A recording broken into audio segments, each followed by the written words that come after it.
नमस्कार, मैं रंजना गुप्ता आपके सामने एक कजली गीत प्रस्तुत कर रहे हैं महासती अनसुईया और तीनों देवों के बारे में। आइए सुनते हैं।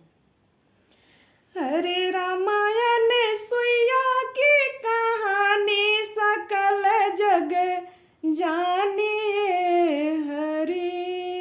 हरे रामायण सुइया की कहानी सकल जग जानिए।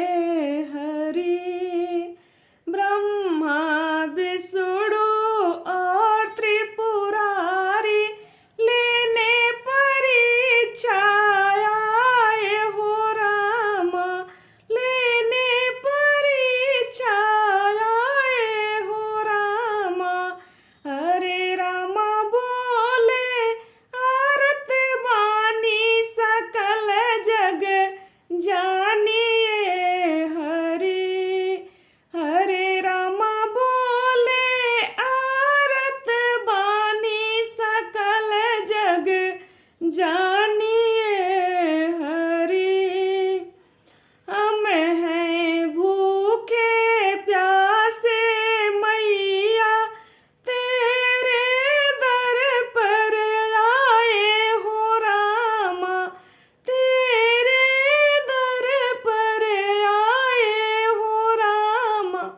हरे रामा हमें दो भोजन पानी सकल जग जानिए।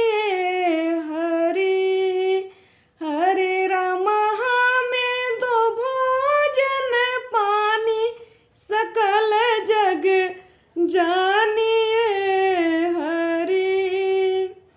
भोजन हमें कराओ हाथ से होके निवस्त्र वनंगी हो रामा।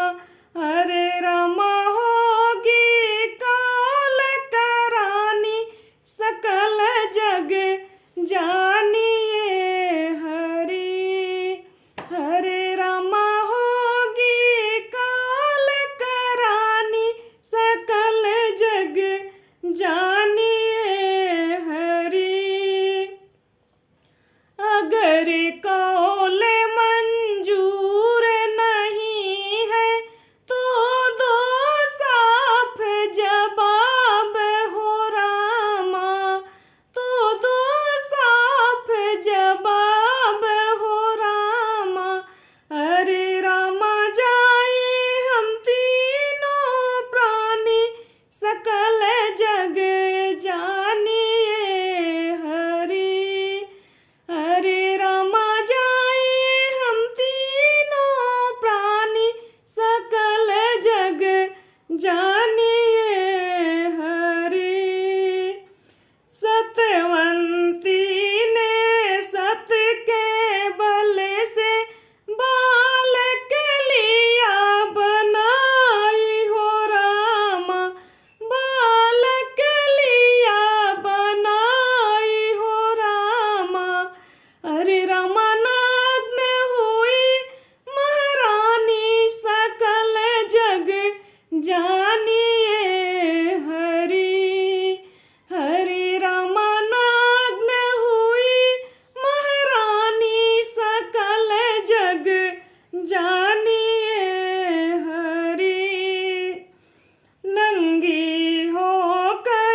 अगर एक कजली गीत आप लोगों को पसंद आए तो कृपया लाइक और कमेंट कीजिएगा, चैनल को सब्सक्राइब कीजिएगा।